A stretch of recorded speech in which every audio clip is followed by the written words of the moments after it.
Welcome to the Heart of Fauquier podcast. I'm your host, Austin Bedrosian, and today our special guest entrepreneur is Neal Wavra, and he is the owner of Field and Main Restaurant up in Marshall on Main Street. So thank you so much for being a guest. It's a wonderful pleasure. Thank you, Austin. Nice to meet you and great to be on the podcast. Yeah. And I'm excited to learn about what you have going on at Field and Main. I've not had the privilege of eating there yet. Well, you must. I live at the southern end of the county, so I don't frequent many restaurants up there. Yes. But I need to make sure I stop by soon, especially after we talk. Yeah, you're more than welcome. We look forward to having you. We're open Thursday through Sunday, offering a dinner service those 4 days, focused on creating an experience for guests that links the farm to the table, that links a community to the farm. That's where the name Field and Main comes from. All the old roads from Main Street led to a farm. So from the field to Main Street, or where the cross section of that is now, where the field and Main Street meet. And that's the name origin comes from that, because the ethos of what my wife and I wanted to do when we created Field and Main was to create a community-based restaurant that was in one part locally sourced, another part globally inspired. So our worldly travels, our experiences around the world were brought to Fauquier County and brought to the Main Street in Marshall. And we set ourselves up with relationships with artisans and craftspeople and farmers first, and they dictate in a way what we get to work with. And then it's our charge to create something that's unique and interesting, that our guests find compelling, that we find interesting, and provide that as a way to connect with people. Our mission is very simple, and it's a mission that has proven out through the course of the last almost 7 years. Will be 7 in September. That we use food and drink to connect with people and to foster community. Awesome. Yeah. Very cool. And it's a nice little strip there in Marshall. I know you've had a lot of construction the last year or two. Yes. Is that finally kind of coming to a close? We are effectively now connected to power underground. Okay. The power lines and the power poles are still up, but they're being taken down. And so I think the last couple of steps of this Main Street improvement project, which is 20 plus years in the making, yes, should be realized, I think, as we come up on the 225th anniversary celebration of Salem/Marshall in September. I think we should be pretty close to done with the Main Street project, which is very exciting. Yes, absolutely. Yeah. Hopefully it draws some more, traffic and walkability, and people will be stopping in your restaurant more. That's right. So, that's right. Very cool.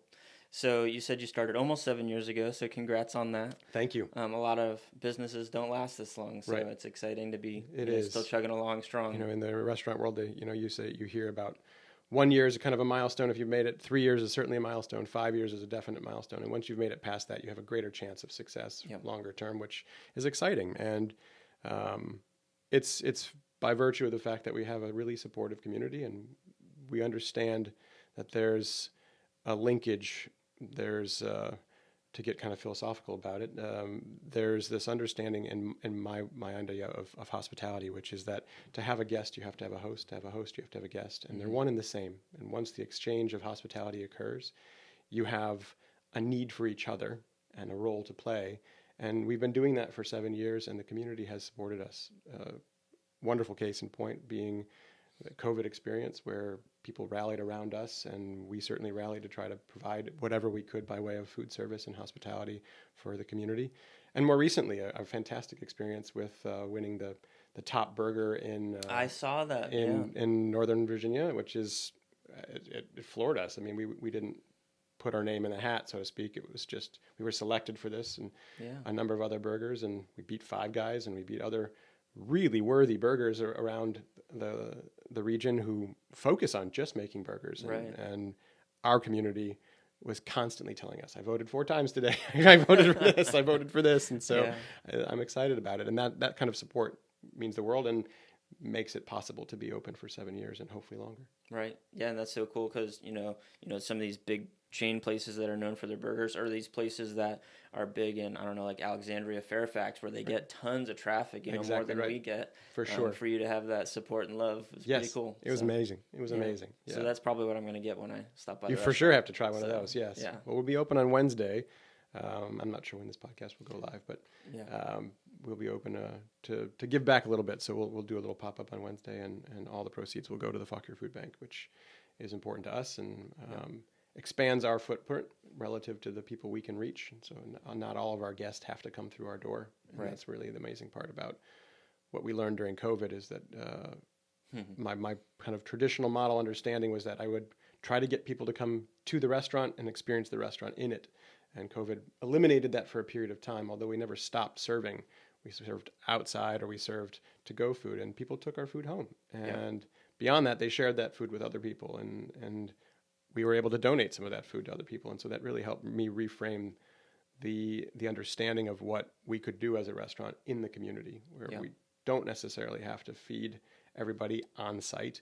And some people will never be our guests, actual patrons, but we can still help them in some way by what we do. And that's it's a fantastic lesson to learn, and it really has helped focus some of what we do. It creates a nice and orienting point for future business going forward. How are we going to conduct ourselves? Mm-hmm. Which is big. I don't know that I've really thought about it that way, because typically a restaurant, it's not just getting great food from a professional chef or whatever. It's also the experience, the atmosphere, the service, and just enjoying yourself.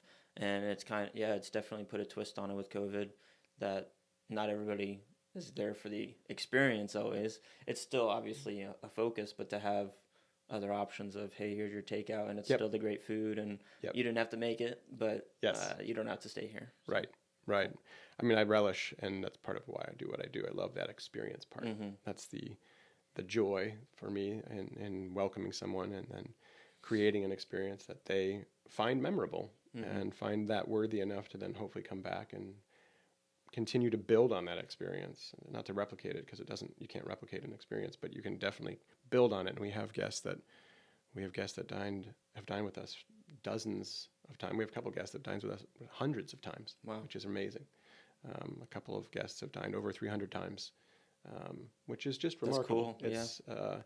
It's part of the reason that my wife and I created Field & Main the way we did, because we came from a background of more refined dining, of 5-star, high level dining that people would save up for 25 years to celebrate their 25th anniversary at the places we worked. And that was an amazing privilege to be in those places, but you didn't have a connection with those people other than a 2 or 3 hour experience, which was amazing, but they weren't coming back. Right. And very few could come back, and it wasn't set up that way.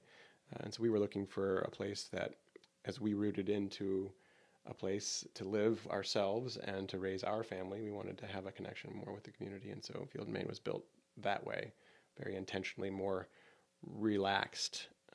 We like to say we're comfortable and refined. And so we refine the details of service and refine the details of ingredient selection and preparation, but you should come any way you're comfortable and just enjoy time and space with us and with the people you care about. Yeah. So you've been open 7 years, and you were just talking about your background before that. So is it mostly culinary experience you have? Are you a chef, or have you just owned some things? What's kind of your experience? Sure. I went to college. I grew up in the Midwest, in the Chicago area, an Italian. My mother's side of the family is Italian, so everything that we did as a family was food oriented. Mm-hmm. We would be eating dinner, talking about breakfast. Exactly. I'm having a hard time not talking with my hands. Right. So, the food part of the experience really, I think, was deeply impactful as a kid. I mean, for my 16th birthday, my mom gave me a wok. My mom and dad gave me a wok, and I subjected them to horrible, soggy stir fries for a long period of time. And in the college search that one does in the junior and senior year of high school, I mean, we passed the Culinary Institute of America, and my mom was like, "You love to cook. We should check that out." And I said, "No, it's not legitimate. Like, I'm going to go, I got to get a real job and go to college." And I settled on going to school in Walla Walla, Washington. And that was a tremendous experience. Partly I chose that place because when I visited, there was balsamic vinegar and actual extra virgin olive oil on the table in the food halls. And I had noted every other place I visited, they had just canola oil and a cheap red wine vinegar. And I was like, this place has better food. And the agricultural context of Walla Walla was intriguing to me. When you matriculate to Whitman College, that's where I went, they send you a box of sweet onions. And so that's so funny. Yeah. And asparagus was, in boxes at the side of the road. Just help yourself, pay as you go, honor system. And I love that part of it. Yeah. So I kind of avoided the culinary side, but I started a culinary club on campus. I mean, I was cooking there just for fun and for a passion project, really, and then found wine too, and had the opportunity to do a graduate program 3 years undergrad, 2 years graduate, and in 5 years wrap up both in Monterey, California, which was another place where the farmers markets were amazing and the wine country was incredible. And I studied, and that study was in international trade and diplomacy and conflict resolution, which then got me a job in government in DC. And so I did that, but it was 6 or 7 months into my stint there, and I remember succinctly my boss me passing a proposal to my boss, and she didn't look at it. She just flicked it with her wrist and pushed it back and said, "We're not about innovating, we're about maintaining the status quo." No way. And I was like, I'm about finding something different to do. Yeah. I can't spend my life here doing this. The work was amazing, it was interesting, the people were incredible. They're just super talented and thoughtful and unbelievably well educated, but the system was designed to not move. Right. And that was the hard part for me. I couldn't be in that environment. So I went to culinary school. I went to the CIA, Culinary Institute of America in Hyde Park. And after 2 years of that, I started working in Chicago where I grew up. And I worked for Charlie Trotter's restaurant there and worked my way through the ranks, became the dining room manager there, which led me to an opportunity to represent Charlie in Geneva, Switzerland at the Relais and Chateau conference, where I met Sam Bell, who is the proprietor of Blackberry Farm in Tennessee. And so I went down and visited him, and they were trying to build up a farmstead and create a greater farm-to-table experience for guests. And I was charged with doing that and opening a restaurant for them, a second restaurant on the property, and was there for a couple of years. Most meaningfully, I met my wife there. And so she and I moved to Virginia after Blackberry, my time there ended. And we were looking at moving to California and Virginia. And because I had worked in DC as a bureaucrat and squandered your tax dollars with my comp days out this way in Shenandoah and visiting wineries out in the area, I really liked the idea of returning to Virginia and being in a place where the wine scene was developing, where local producers existed but didn't have a system or network yet that was fully established, but I could contribute to that by way of having a restaurant that employed 25, 30, 50 people, whatever it might be, and tried to source local food and then present that to a community, hopefully, who'd find it of value. So we worked at Goodstone for a brief bit and then moved to the Ashby Inn for about 4 or 5 years and ran the inn and the restaurant there for that time. And then looked for our own project, and we found it in Marshall. Nice. Yeah. So you have a lot of experience with, even starting up things from the ground up for, other, chefs or names and everything. But, you did all the boots on the ground work to know exactly how it works. And then yes, that was a really wonderful part about actually getting to design a restaurant of our own, is that I've had the experience of being in restaurants that were well designed, that were redesigned because the design initially wasn't done right, and then other places where the design was the only important part and the function really suffered and the guest experience suffered as a result. It was pretty, but ketchup took 10 minutes to get, so that was hard to have a really meaningful guest experience, and it wore out the team. And so having that perspective going into the development of a restaurant was special. And having run the Ashby Inn for 5 years, we fought that building every day of being open. It just wasn't really set up to be a hospitality space. It was set up to be a family home in the 1820s and 1830s, and that made sense, and it made for a lot of charm. But the rooms were small. Not practical. Not practical. And not also set up with great air conditioning, great plumbing, not devised to be that way. And so when we began Field and Main in the building we're in now, which was the original portion dates back to 1790, and the portion that the bulk of the restaurant is probably 1820, 1830. And I remember saying to my wife as we entered the building, like, we're not gonna work in an old building again. Like, it was just too much of a struggle. And 2 steps into the building we're in now, a full-on download came and just said, I saw what you see now. You had a vision. A vision, complete vision. And I said to her right away, we're going to work here. We're just going to work here. And the place was built to be a restaurant, to be a tavern, ordinary, back in the 1800s. And so we got to return it back to its original purpose. Oh, nice. And it just pressed into service again in a beautiful way. And you can feel it. It just knows it works that way. It's a meandering building. There's lots of little parts, but they still work well. The rooms have higher ceilings. They're more open, and you just have. It's a privilege to be working in that space. Yeah, And I know maybe a year or two ago you did a bunch of renovations and new stuff. So talk to me about that. What did you guys do and why? Part of the purchase of the building included a little piece of land that was next to it that was open. There was an old kind of, I guess, once upon a time, maybe a little bit of a dairy space. There was like a potting shed there that was dilapidated and falling down, and we took it down during the renovations of the building initially. There's a little stone building that's adjacent to the main part of the restaurant too that we first ran a sandwich shop out of, and then part of what I didn't do well in designing the restaurant was that I thought we would do all the work in the kitchen, and we put a 10-foot wide wood-burning hearth in our kitchen. Turns out you really can't do pastry work in front of a fire. So pastry consumed that little stone building. And we didn't have an idea of what to do with, I shouldn't say that. We had 10,000 ideas of what to do with the open space, and none of them are what's there now.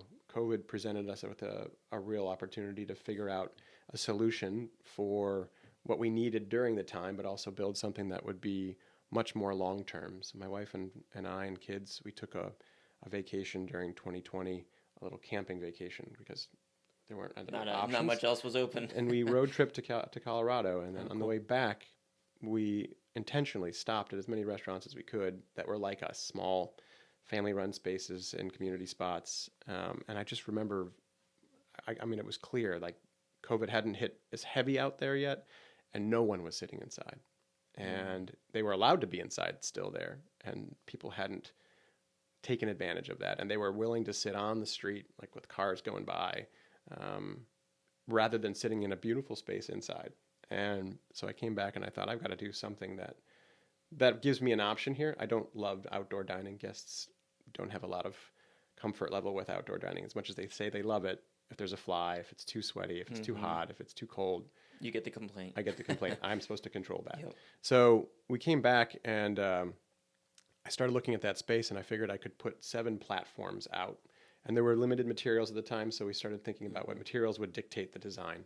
And so I ordered some market tents, the little 3-sided, canvas tents or plastic tents that you see at farmers markets. Yep. I was able to get those from California in 7 days.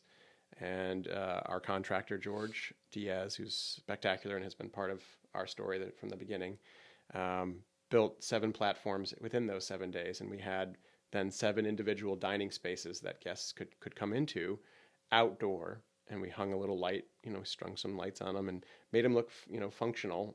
The grass was quickly worn away by our foot traffic, so we put AstroTurf. I mean, it was ramshackle, but we got open with something that was interesting and that was novel, and the response was incredible. People, as we went from August into September into October, people were sitting outside with blankets on and heat packs in their shoes, and we're going to be here every time we possibly can because it feels good. And we decided, well, this is working. Let's double down. Let's build physical structures because the 3-sided structure is not going to work through the winter. And in November we closed them down, and in 3 weeks built the first iteration of a physical structure with metal roofs and kind of sliding doors on 3 sides, and so that we could open them up during the winter or during the summer and the spring, but in the winter we could close them back up. Left them open with air circulation, kind of with COVID in mind, people wanting to have an open space. It goes back to the guests not loving the outdoors. Right. That was quickly proven to be the bad idea because it was cold and 2 bugs could still come in. And so we stuffed insulation into those and then kind of made it work for a period of time. And we've iterated 3 or 4 times since. I mean, we've now closed the ceilings up and actually insulated them. We put in midi splits, so there's air conditioning and heat in them. We've gotten actual sliding glass doors, which took 13 months to deliver. Right. So they become a place where, yes, they were a wonderful response for COVID, but we built them in a way that they're not a COVID response. They're private dining cabanas. 6 of them seat 6. 1 of them seats 10. And they're what's most popular for our guests. They book first. And they book in an interesting range. They book for the couple who wants privacy for their anniversary celebration. But more often than not, they book for the family that has a little kid that they don't really feel comfortable bringing into a restaurant because they may not want to sit still and they can run around. And they've been tremendous for people with dogs. People love to bring their dogs out. Cool. And their dogs can hang out in the cabana, and it's the dogs and kids are running around on the ground and the adults are eating, and that's been fantastic for us. It's been a huge boon. It added 50% more capacity to what we can do. And as labor shrank post-COVID, it's been the way for us then to concentrate what we do in 4 days of service and give our team 3 days off, or at least 3 nights off. Yeah. And so it's enabled us, I think, to modulate what we do in a way that our revenues are enough to keep everybody employed, for now at least, and us to be able to continue to support them in that way, to continue to work with farmers and to be able to support them in the small way we do, and then for us to serve the community in a meaningful way. So Yeah, that's amazing. yeah, Cool. Kind of evolved there. So yes, it's funny you had, such specific ideas when you first opened, yes, and then things kind of twisted and moved around and changed, and you never know what's going to happen, but the you only made it happen. constant is change. Yeah, it was all part of your big goal, though. It all Yes. fit into that. Yeah. So you weren't kind of going over here to do random stuff just to survive. You were keeping it all within what your culture and what your goal was about. So. That mission, like I said in the beginning, was really solidified during COVID, and it was it was part of me wanted to hold on to the restaurant. This is the restaurant we built. This is the restaurant we are, right? And then as soon as I let go of that and just focused on the mission, you're about using food and drink to connect with people. Mm-hmm. You can connect with them on the patio, giving them a sack of burgers that they take home. You can connect with them with heat and eat meals that you send home with them. You can connect with them in a cabana. You can connect with them on a podcast. You can connect with them. We started doing mystery wine blind tasting. I mean, one of the things I enjoy most is connecting with people around wine. And that went away during COVID in a way that was uncomfortable for me. I mean, we were selling retail wine, but I wasn't doing that. I was more in the kitchen. So each Thursday night for 2 years, I'd get on Facebook at 7:00 and we would sell brown bagged bottles of wine so people wouldn't see inside the bag and know what they were drinking. I didn't know what I was drinking. My team would pick the wine out and we would work through it and figure out what the grape is, where it came from, and the vintage. And I would kind of take you through a deductive process that we'd kind of created ourselves / gleaned from the Court of Master Sommeliers and from the WSET program and from other places and our own senior series of tastings. And it was a magnificent way to learn that we connected with people online. And some of those people only came to pick up that bottle and a to-go and really never had dined in the restaurant. And so it broadened the scope, which was really special and very impactful for me. Do you see those people coming in now that Yes. everything? Okay, so they do come in for the experience now Yes. and everything. Yeah. Cool. Yeah. And they still talk about it, how it was part of their sanity. We had 60 or 80 or 100 people on those at the height of kind of COVID where everybody was home, all talking back and forth on Facebook about a wine that they didn't know about and relating to each other. And the catalyst was food and drink. And the catalyst was the desire to connect more than it was maybe equally the interest of learning more about wine and having a wine-based experience. But now they come in the restaurant and they talk about that, and we still do it. I still do it now on the third Thursday of each month. And so it's not as frequent, but it is something that happens. There aren't as many people joining. People have other things to do in life at this point, but there's still a core of people who join, and it's been fantastic to see that continue and maintain, and to see the relationships that developed even in that little 35-minute experience, or they're chatting back and forth. Two people named Jan started talking because her name was Jan, right? And so they got to know each other more, and then they met and had lunch or dinner at the restaurant because they wanted to know more about each other, and that's just unbelievably rewarding. Yeah, awesome. Yeah. So I'll be honest, I know pretty much nothing about wine, but for our audience that does know about wine, what kind of varieties do you have? Like, what have you done with the bags? What kind of stuff has come up? What do you have regularly? It's wide open. So the blind tasting exercise is one of a deductive process. So you look at what's in your glass.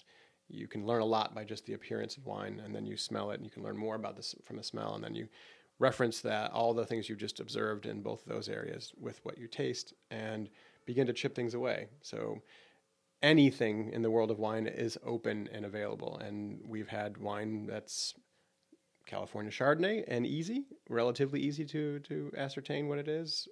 A Riesling from Germany, relatively easy, or at least on Negra, an island wine from points unknown. It's where people get really confused and understand that those types of challenges when we're blind tasting. I love it when I don't know it, because it means we're going to learn something. When you do know it, it's also a great boon for you to feel like I do know something that's great, and it reinforces the knowledge. But No, we have a wide open spectrum. When you're doing the test for, say, the Court of Master Sommeliers or for WSET, they have a much more confined regional typicity, varietal typicity. They're going to focus on the core kind of consistent grape varietals and places that produce them. We don't focus on that. Like we can taste whatever we want. And sometimes that's the fun of it, where our general manager, Julie, is the one selecting the wines now, and she'll pick what she thinks we should try. And most often you don't get a blend in a blind tasting because it's hard to identify a blend. Well, we'll taste blends. Why not? Yeah. We then figure out, all right, you know what? We may not know what this blend is, but it seems like it's a blend. It's not a single varietal. And that's part of the excitement, I think, of trying it. And it certainly broadens the perspective for people who think they don't like a certain varietal, or they don't like white wine, or I don't drink this. And yet they just drank it for 35 minutes, tasted it, and evaluated it, and realized there's characters and qualities about this that I really do like if I allow myself to not have the bias. And that's where the palate broadens. That's where perspective broadens, and it's a fantastic life lesson too. Okay. So, talking about the wine, going back to the food. So what kind of food do you guys serve? I know you try to do like local incorporated stuff. What kind of stuff is it? Is it, comfort food? It's a great question. Variety? It's changed over the scope of the 7 years that we've been open. But today, what it is I would say it's refined food that is derived from a local product. So a dish on the menu will start with something local. So we've got tomatoes, we've got corn, we've got a local hog that we harvested, or that was harvested for us. And so that'll begin the beginning point. We have those items we have to play with, and then how do we create a dish that's interesting, that makes use of those items? So we don't take it from the point of view like, I want to make this dish, I need to go find the ingredients. This is the ingredient we have. What dish are we going to come up with to make from these ingredients? And we look globally then. So we say locally sourced and then globally inspired. So, all right, well, how would someone from the Levant interpret these tomatoes? Or if we were in, Puerto Rico, where our chef de cuisine is from, how would you play with this pork? Like, what would happen there? And then it's like, well, maybe we'll play with that kind of technique and add this element. And, we have these peppers, and these peppers should come here. And so the preparations are rooted in a local sourcing first, global inspiration, and then they're relatively refined in plating. I mean, there's a super refined kind of scallop dish next to essentially this week a barbecue, pulled pork barbecue that has grits and some collard greens and grape leaves mixed in with it, a peach barbecue sauce, and so we're playing with a rustic presentation on that one. And so and we also have a smash burger on the menu, and we have a green salad that we've had since we started, and we do crispy potatoes that have been baked first and then fried twice and then topped with garlic oil, and those will never be off the menu. So there's a range of things that I worked with a master gardener in Tennessee at Blackberry, and he said once, I like to take my half out of the middle, and I loved that statement. And so we're not trying to be ultra refined, and we're not trying to be comfort food. We have elements of both, and I like the idea that we take our half out of the middle, and that you can come for a burger and a beer on a Thursday night, and you can come for your 50th wedding anniversary, and have both be worthy, meaningful experiences. So there's an a la carte menu, and then there's a tasting menu, and both offer different ways to dine, and you get to kind of choose that, and we can help navigate that for you. And it gives us a lot of range too, and the ability to, on a tasting menu, and we call it the present menu, so the present being a gift, but also being what's available in the moment. You can do a smaller portion of pork belly, for example. Right now, we get a hog a month, and there's only so much belly, and we can't really run that as an entree. We don't have enough. We could source other pork belly for sure, and we have. But in this case, a small portion of that as one of 5 courses makes sense. And so we're able to use smaller things. And when produce just starts to come, it's small and tiny and beautiful and makes its way onto the present menu. And it might mature out, and then we get abundant tomatoes, and we have to put tomatoes everywhere, right? And so that's the exciting part about working with the seasons. The menu changes every week in some form or fashion. Every day it's printed, and something tweaks daily, but mostly weekly. It's visiting the farmers market here in Warrenton, visiting the farmers market in the Plains, 2 or 3, 4 farmers coming per week kind of to us on Wednesdays and Thursdays. And we work with 2 to 3 dozen different people who are farmers, artisans, producers, and then many more with respect to local wine and beer. And that's the fabric of what we do. And so the food is ideally something that you wouldn't make at home, and thus the reason to come out. But it's also has a touch point that has a reference to where you're from, where you are standing, where you're sitting, rather, at the restaurant. And then hopefully enough of an intrigue about it that makes it interesting and compelling and interesting from a technique standpoint for our team, and also for you as a guest dining and enjoying it yourself. Do you stay pretty involved with what the menu is and being in the kitchen and everything, or do you have some chefs on staff, or a little bit of both? A little bit of both. Okay. At the present moment, I mean, I make the dumb joke that I have no hair, so I wear whatever hat's necessary. So if I need to wash dishes, if I need to be cooking, that's where I am. But I'm more on the front of house side of things at the moment during service. Mm-hmm. But my team and I have a collaborative process of creating the menu. And so I lead that process, but it's executed and heavily contributed to by our chef de cuisine and our sous chef, and even the cooks too. I mean, I don't see creativity as the purview of one person. It's just because you're in charge now, you're responsible for being creative. You are, but it's not that good ideas will only come to you. A good idea can come anywhere, and when it does, we take that idea and run with it. And so, and try to we prize as one of our values creativity. And so, if someone is getting an idea about something and they have that to contribute, it's wonderful, and we'll take that and run. It kind of goes back to what turned you off about, government contracting world, or the corporate world of how your idea was shot down. And now that, you have your own place, instead of, being militant ruler, you open it so that people enjoy it like you could have, Exactly right. And it's my job as the owner. We were talking about that before we went online, right? About being able to kind of command things, and to navigate your own destiny. I'm the one creating the frame. Right. This is what we're going to stay within. We're going to source locally. We're not going to be looking to make guacamole. I mean, avocados don't exist here. We might put an avocado on a dish to complement something, and we'll certainly go further afield for component parts that reflect back on the concept of something, but I get to dictate that part. Mm-hmm. And if need be, I can dictate the whole picture inside the frame too, but I'm more happy when we're collaborating on it. It's also part of the development of the team. If they're not developing and growing, then I'm not doing my job. I'm not serving them.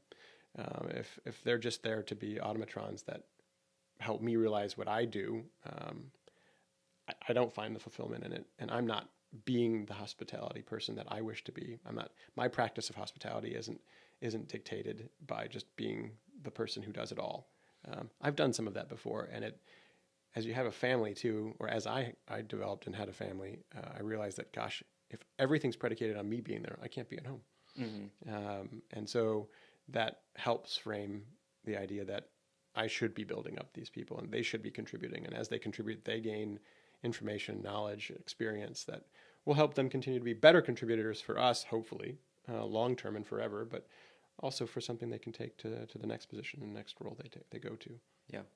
Being the leader doesn't mean you have to be the man for everything. You're quite right. You're quite right. And actually, the better leaders aren't the man. Yes. They can be if they have to, but that's not the best way usually. No. I mean, the long-term viability of an operation, I think, is seen if the team is stronger than the leader in certain areas, right? And you're surrounded by people who are better at what they do than you are. Yep. And you become the generalist, and you fill in where it's necessary, wearing whatever hat's necessary, and ideally they rise to a level that continues to elevate, pursues excellence every day, getting a little bit better each day, and you don't have to do all that. So that's rewarding. And at 7 years, we're starting to really build that into the team and have that be part of the culture, which is exciting for me. Mm-hmm. So you've mentioned it again, that you're a family man. So how many kids do you have? How old are they? 2 girls, okay. 10 and almost 13. Okay. We're in the 13-day countdown to 13. Ah, cool. Yes. And that's funny because I'm just kind of like a decade behind that. So I have a 3-year-old and a 1-year-old. Oh my goodness! Yeah, yes. They just turned 3 and 1. So that's exciting. A little bit. Those are exciting times. But 3's fun. Yep. 3's fun. There's a little bit more interaction, and they become little people. Yeah. They're a lot of fun. kind of crazy sometimes, but no doubt about different it. kind of crazy when they're 2 girls? preteen. Yep. Yep. So Charlie and Aurora. Oh, nice. So, but thinking about your family, how do they interact with the business? Is your wife really involved with the business as well? Do the girls love to come? Like, how do they get involved? That's changed over time too. My wife, we kind of joke that she has the girls and I have the restaurant. Okay. I mean, we have 3 children in that regard. And so they're less and less now at the restaurant. Their input, their feedback, their oversight, their representation of our family in the community certainly helps to bolster business for the restaurant. And they're just not involved day to day. And the girls have come with less and less frequency. They're dancing, they're doing other things. They have friends now, and life gets in the way. But when people visit from out of town or whatever, we'll have them gather at the restaurant. They had input in the beginning, about the kids menu and things of that sort. Okay. And so they played a role in that, and they're less so now. I mean, there's that whole kind of family, I don't want to do what my family does kind of idea, that they're not opposed to the restaurant anyway, but I could tell you for sure that my eldest prefers to eat at Chipotle than she does at Field and Main. So that's her favorite place. And she wants to be her own person. She wants to be her own person, exactly right. And they're finding their way. And that doesn't mean they won't find their way back to the restaurant at some point, but it's certainly not a requirement on my part. Right. So they're an integral part of what I do in my life, but they're not day-to-day involved in the restaurant the way that I am. Okay. Are they becoming kind of foodies like you, or they just... Yeah, in a way. Okay. They have, they have their particular interests and likes and dislikes in the food world. They've been exposed to a lot of different food, which has been tremendous.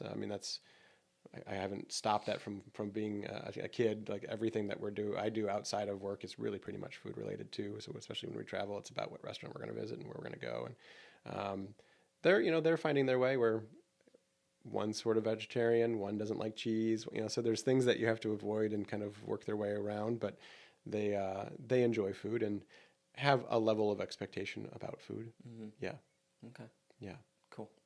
I think it's cool that you mentioned earlier it's for your staff, I think you mentioned, but also for you to only be open 4 days a week. Yes. To kind of help find that balance and, give people some time off, because I know any business, but especially a restaurant, can be all-consuming 24/7, and yes.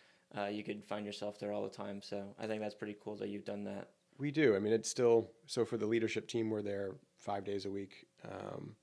I'm usually there a little bit more than that too. Sure. You just have to be. But it allows the leadership team for sure 5 days a week of work and then 3 nights off, which is a big deal. And we've limited our offering based on that. It's a challenging thing for me. Mm-hmm. I mean, it's one, from a business owner standpoint, can you make more revenue? Yeah. 2, more importantly to me, we could serve more people if we were open potentially longer. But we don't have the team that would support that yet. And so as we came out of COVID and we started to kind of bring people back and redevelop the team, what we have by way of the team at the moment can do what we're doing. And in the future, my hope is that, as somebody presents themselves kind of working their way through the ranks and they need new opportunity, well, then maybe we open another day and they're managing that day, and they grow with us that way, and we add new people to the team and we can grow. We've proved that we have the desire, the demand from the community for us to be open more. We're choosing not to be because of our internal guests, our team. Yeah. But that doesn't mean we won't change that in time. And I think for the viability of the business, there's a real reason to consider that. But it's not until you have the right people to do it. So we made that push during COVID we went from 5 dinners and 2 brunches to 6 dinners and 6 lunches. So at the height of COVID, we were open 12 services. And that was a really amazing experience to see that we could. We doubled our staff during COVID. We had people who were around. Yeah, we doubled everything. We went in the opposite direction of what most people did. Yeah. And the team that we did that with were only really available because of COVID. Okay. And as COVID sort of wound down, they went back to school. They went back to their life. And the way we grew and the speed at which we grew, the culture suffered. We didn't maintain in a way that was meaningful, and they weren't long term. So it was necessary, it was worthwhile, it was meaningful, it was crazy. But as we reevaluated kind of the transition from sort of that period to the next, it was, do we keep trying to accomplish that and then burn people out, or do we refocus on people, because those people are the ones that are going to make the hospitality we provide possible? And it was a clear, easy decision, even if it was challenging to think through. But it's been the right decision. And interestingly, from a revenue standpoint, we're essentially almost the same. Mm-hmm. We're better revenue than we were pre-COVID. Oh, that's cool. With 3 less services. Huh. And that's part to do with the cabanas and the increased capacity. But yeah.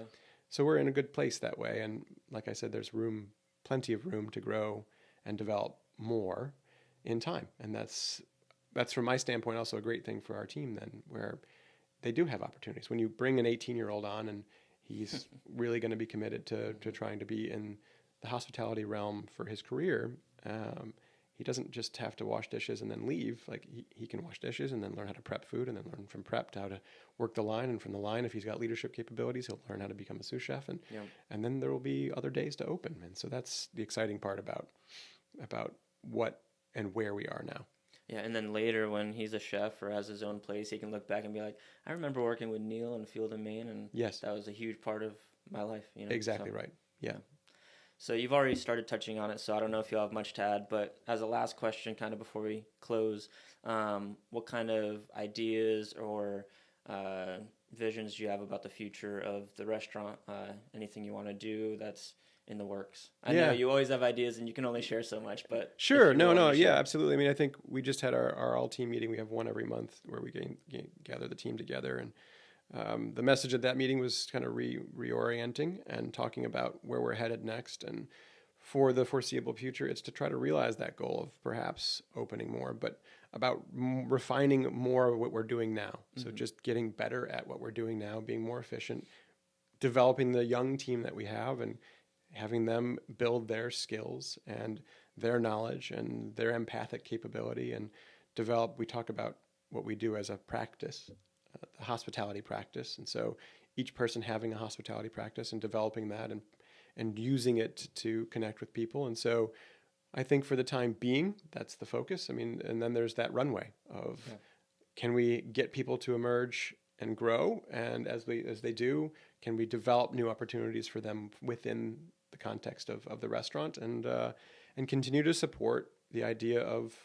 local producers, and find the better ones and bring them on, and find out creative ways to use their products, and to continue to help Marshall in particular become and continue to develop itself as a sort of a gateway to the Piedmont, and a place where you can understand what it is to live in this region, and you get to do that from antiques and people doing that on the main street. You get to do that from the butcher shop down the street, an amazing bakery across the way, and a whole host of other businesses, and creating a vibrant, meaningful main street where little main streets around the country are defunct now, but because of a large scale retailer in town or whatever else, or the strip mall that's providing those services. But main streets are about gathering spaces where people come to be recognized and known, and to connect with people that they love and care about, and providing viable opportunities for community members to work on that main street and to connect to is certainly part of what Field & Main's mission is beyond its doors. And so, as I mentioned before, we're going to continue to try to reach people wherever we can, and to practice our hospitality within our walls and outside of them. Yeah, awesome. It's cool to talk to another person that, embodies my whole idea of, entrepreneurs that are all about, having a heart for the community and, building the people up in your business. And I just love to see that. So thank you so much for what you're doing. It's a pleasure. I thank you for shining the spotlight and for having this platform, as you said, that aligns exactly with ours. Thank you. Yep. So if you're not following them on social media, go ahead and do that, and then stop by Main Street in Marshall and have a bite to eat soon. Please do. Thank you so much. You're welcome. And thank you. We'll talk to you guys next time.